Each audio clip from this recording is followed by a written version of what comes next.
বেশিরভাগ ID card ছাড়াই ID card তো সবাই আছে প্রত্যেকটা ইয়ের পিছনে আমরা দুজন আছে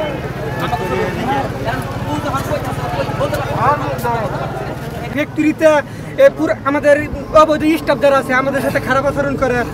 বকাবকি করে তাদেরকে বলছিলাম আমরা যে বের করে দাও ওরা বের করে নেয় ওরা পুরানি স্টাফকে দিয়ে তারা ফ্যাক্টরি চালাবে আমাদেরকে রাখবে না যদি আমাদেরকে রাখে তাহলে ফ্যাক্টরি খুলে দেখ নাহলে আমাদেরকে বের করে দেখ দেওয়া পাওনা দিয়ে আমাদেরকে বের করে দিই যদি স্টাফ লাগে তাহলে স্টাফকে দিয়ে ফ্যাক্টরি চালায় অনির্দিষ্টকালের জন্য বন্ধ দেওয়া হয়েছে ফ্যাক্টরি যদি খুলে দেয় আমরা কাজে চলে যাবো এর মধ্যে কিছু সংখ্যক লোক যারা অন্যায়ের বিরুদ্ধে কথা বলতো তাদেরকে লিস্ট করে টাকা পয়সা দিয়ে বাইর করে দেওয়া হয়েছে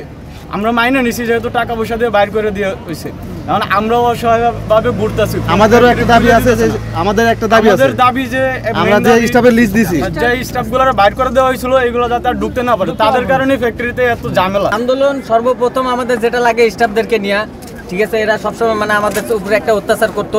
যাই হোক এদেরকে পরে আমরা কোম্পানির সাথে মানে একটা আলোচনা করিয়ে এদেরকে বের করে দেওয়ার একটা সিদ্ধান্ত নিয়েছিল নেওয়ার পরে পরবর্তীতে মনে হয় আবার একটা মানে ঝামেলা ওরা মিটিং করিয়া বলছে আবার ওদেরকে নিবে এটা নিয়ে আমরা একটু কথা বলছি বলার পরে মনে করেন যে পরে আমাদের সাথে আর কি একটা মানে মারামারির মতো আর কি পর্যায়ে গেছে